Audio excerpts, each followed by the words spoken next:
Dustin, it is really good to see you. Today, we are talking through one of the toughest transitions in retirement, becoming a spender instead of a saver. I was surprised to learn that only 1/3 of retirees are actually comfortable spending their retirement money. Most would rather live off Social Security, pensions, or income from part time work. Now, Dustin, we've spent hours talking through retirees' biggest fear of outliving their money, but what about the other side of that coin? Don't hoard your money and compromise your quality of life. How do you help people transition from being savers to spenders? Yeah, we have to start with a plan. When someone transitions from living off of paychecks each month to Hmm. living off of their savings in retirement, when they start to make that transition, there are a whole lot of unique and complex problems that retiree faces. And what I encounter most of the time when I talk with clients is when someone's in that position, either sometimes they're largely unaware of some of those challenges and risks that they face, or they're overwhelmed by them. Hmm. So when we start this process, we start with awareness and we start by putting together a plan that takes some of those complex problems and makes them simple for our clients. Right. A study by BlackRock found that a vast majority of retirees still had 80% of their pre retirement savings 2 decades into retirement, and 1/3 even grew their assets. Do those numbers surprise you? They don't. Hmm. There are a couple of reasons I see why people don't spend their retirement assets in retirement. One is oftentimes people just don't know how to make that transition.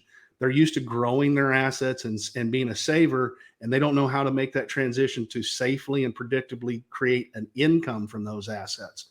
And the other reason oftentimes people don't spend those assets is they might be thinking about preserving those assets for their kids. I know you know the name Tom Hegna. Tom Hmm. Hegna is a recognized retirement expert, and he likes to remind people that, hey, there are only two things that you can do with the money that you save in this world. You can either spend it or you can give it away. You can give it away while you're alive, or you can give it away after you're gone, right? Hmm. So it's important to recognize that unlike an employee who's working and saving for retirement, as you approach retirement, you become a pre-retiree or retiree. The kind of planning that you need to do needs to focus predominantly on two things.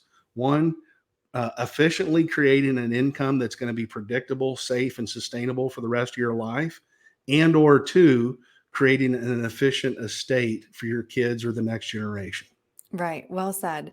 And now I'd like to dive into the action plan that you have to help people feel more comfortable spending their hard earned retirement money. And the first step is to create a spending plan. And again, Dustin, the same study found that 1/4 of the people polled here didn't even have a spending plan.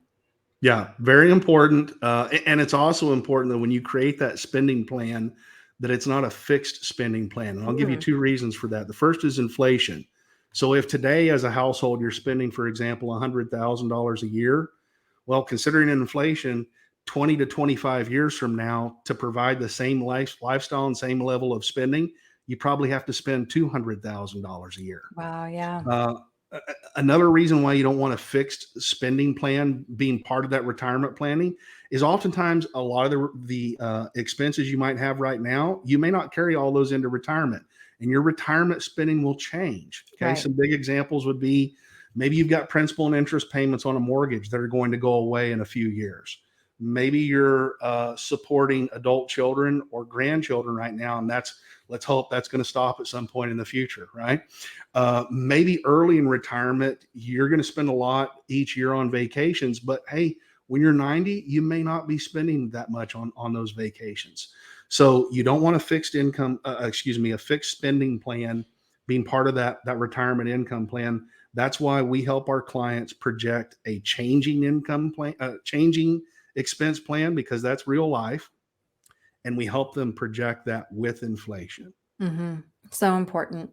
The second step in your plan here, assess fixed income sources. What does that mean exactly? So things like Social Security, if you're fortunate enough to have a pension outside of Social Security, okay, you not only want to note those figures inside your retirement income plan, but you want to look at, hey, how would those benefits affect my plan if I took those benefits at various ages? Okay, should I defer Social Security? Should I take it now? Should my spouse defer or take it now? Hmm. And then the next thing you want to do, take it a step further.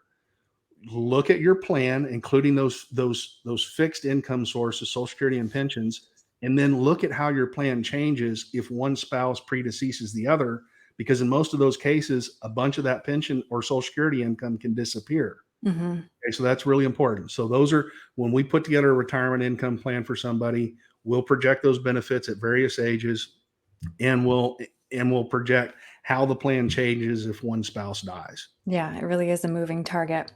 And the third step, when you've completed 1 and 2, whatever the discrepancy is between the 2, that's known as the retirement gap. How do you help people bridge that gap? Yeah, there are many ways that we do that, far more than what we could discuss here. We might be looking at transitioning their assets from more of a growth portfolio to an income producing Mhm. portfolio, trying to do that in a safe and a predictable way. We might be looking at things we can do to reduce their expenses, refinancing some debt or eliminating some debts. It might be a home downsize. There are really far more things than what we could discuss in this video. But the main thing you want to remember is whatever income you rely on to bridge that gap between what you're used to living off of when you got your paychecks and what you're living off of, in Social Security or pensions, whatever that income is, it needs to be sustainable and predictable and last the rest of your life. And the only way you can be assured of that, or be assured you've got a chance at that, is starting with a plan. Right. Well said. Well, if somebody wants to talk through some of those strategies to create sustainable income, Dustin, what's the best way to reach you? They can shoot me a text at 830-476-2505, or they can reach out on the web to book a free chat at longlivemymoney.com. All right. Dustin, thank you. Thanks, Aaron.